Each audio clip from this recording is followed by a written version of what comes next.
अजितदादांचा विमान अपघात झाला ही बातमी समोर येताच संपूर्ण महाराष्ट्राला पहिला मोठा धक्का बसला होता. पण आता तब्बल 6 दिवसांनंतर या अपघातासंदर्भात असा एक धक्कादायक खुलासा समोर आलाय की ज्यामुळे महाराष्ट्राला दुसरा, कदाचित त्याहूनही मोठा धक्का बसलाय.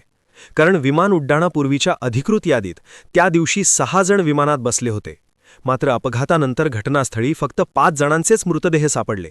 मग तो 6वा व्यक्ती नेमका कोण होता आणि त्याचा मृतदेह कुठे आहे? हीच ती धक्कादायक माहिती आहे जी आज 6व्या दिवशी उघड झालीय. कालपर्यंत टीव्हीवर जे काही दाखवले जात होते, बातम्यांमध्ये जे सांगितले जात होते, त्या सगळ्या गोष्टी आज खोट्या ठरू लागल्या आहेत. कारण एक अत्यंत भयानक सत्य समोर आलंय. विमानात 6 जण होते, पण बॉडी मात्र 5च सापडल्या. 5 दिवसांपासून तपास यंत्रणा अतिशय वेगाने काम करत होत्या. या तपासादरम्यान 5 अतिशय महत्त्वाचे पुरावे हाती लागले आणि काल अखेर त्या मुख्य आरोपीला अटक करण्यात आली. 6 तासांच्या कसून चौकशीत तो आरोपी अखेर फुटला. त्याने या अपघाताबाबत जे काही सांगितलं त्यामुळे या संपूर्ण प्रकरणाची दिशा पूर्णपणे बदललीय. कालपर्यंत पूर्ण महाराष्ट्र हादरलेला होता, पण आज जे समोर आलं आहे ते कल्पनेच्या पलीकडचं आहे. जर माणसांच्या मोजणीत फरक पडला असेल, जर एखादी व्यक्ती तिथून गायब झाली असेल, तर मग हा खरोखर अपघात होता का की काहीतरी वेगळंच? 28 जानेवारीची ती भयानक सकाळ आणि आजचे हे 6 दिवस. गेल्या 5 दिवसांपासून तुम्ही टीव्हीवर पाहत होतात की हा एक दुर्दैवी अपघात आहे. वैमानिकाची चूक, धुके, तांत्रिक बिघाड हीच कारणं सांगितली जात होती. टीव्हीवर स्पष्ट सांगण्यात आलं की विमानात 5 जण होते आणि 5च मृतदेह सापडले. आपण सर्वांनी ते मान्य केलं. पण आज 6व्या दिवशी एक अशी धक्कादायक बातमी समोर आलीय ज्यामुळे संपूर्ण प्रकरणाचा भूगोलच बदलून गेलाय. आज उघड झालेली माहिती अशी आहे ज्याची पहिल्या दिवशी कोणी कल्पनाही केली नव्हती. कारण प्रत्येकालाच वाटत होतं की जे दिसतंय तेच अंतिम सत्य आहे. पण आज जेव्हा तपास यंत्रणांनी ती एक फाईल उघडली तेव्हा सगळ्यांचेच पाय हादरले. प्रश्न उपस्थित झालाय, जर विमानात 6 जण बसले होते तर 5च मृतदेह का सापडले?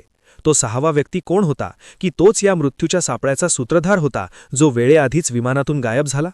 अजितदादांची ओळख एका जळालेल्या घड्याळावरून पटवली गेली, पण ते घड्याळ खरंच त्यांचंच होतं का? आज या व्हिडिओमध्ये आपण पहिल्या दिवसापासून ते आजच्या 6व्या दिवसापर्यंतचा असा प्रवास करणार आहोत जो तुम्हाला विचार करायला भाग पाडेल की आपण ज्याला अपघात समजतोय ते काहीतरी वेगळंच तर नाही ना. 28 जानेवारी रोजी सकाळी 8:45 बारामतीच्या आकाशात लियर जेट 45 विमान घेरं घालत होतं. अचानक एक मोठा आवाज झाला आणि आगीचा बोळा जमिनीवर कोसळला. पहिल्या दिवशी सर्वांनाच वाटलं की हा केवळ तांत्रिक बिघाड आहे. टीव्हीवर सांगण्यात आलं की खराब हवामानामुळे वैमानिकाला लँडिंग दिसलं नाही. पण आज उघड झालेल्या माहितीनुसार त्या दिवशी हवामान लँडिंगसाठी अगदी परफेक्ट होतं. मग विमान हवेतच 5 वेळा का फुटलं? पहिल्याच दिवशी जे लपवलं गेलं तेच आज भयानक सत्य म्हणून समोर येत आहे. 29 जानेवारीला संपूर्ण महाराष्ट्र अश्रू ढाळत होता. दादांवर अंत्यसंस्कार झाले, पण त्याचवेळी एअरपोर्टच्या मॅनिफेस्टमध्ये प्रवासी यादीत फेरफार केला जात होता. पहिल्या दिवशी यादीत 6 नावं होती, पण दुसऱ्या दिवशी ती 5 कशी झाली? का कुणीतरी जाणीवपूर्वक त्या 6व्या व्यक्तीचं अस्तित्व पुसण्याचा प्रयत्न केला? तिसऱ्या दिवशी तपास यंत्रणांनी तपासाची चाकं वेगाने फिरवली.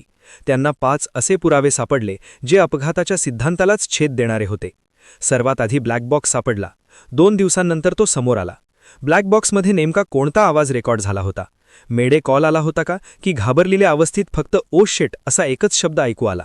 आज 4थ्या दिवसापर्यंत तपास यंत्रणांनी एका संशयास्पद व्यक्तीला ताब्यात घेतलं. तो होता विमान कंपनीचा मालक.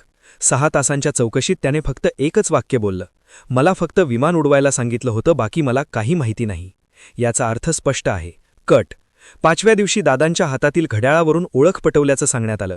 पण आमदार अमोल मिटकरींनी प्रश्न उपस्थित केला, जर सोनं वितळलं, विमानाचा धातू वितळला तर ते घड्याळ सुरक्षित कसं राहिलं? आज 6व्या दिवशी अमोल मिटकरी मीडियासमोर आले आणि त्यांनी थेट विचारलं, 6 लोक विमानात बसले होते हे रेकॉर्डवर आहे, मग 5च मृतदेह का दाखवले गेले? आज हा अपघात नसून महाराष्ट्राच्या नेतृत्वावर केलेला मोठा सर्जिकल स्ट्राईक असल्याचा दावा केला जातोय. मात्र इथे एक गोष्ट स्पष्ट करणं अत्यंत गरजेचं आहे.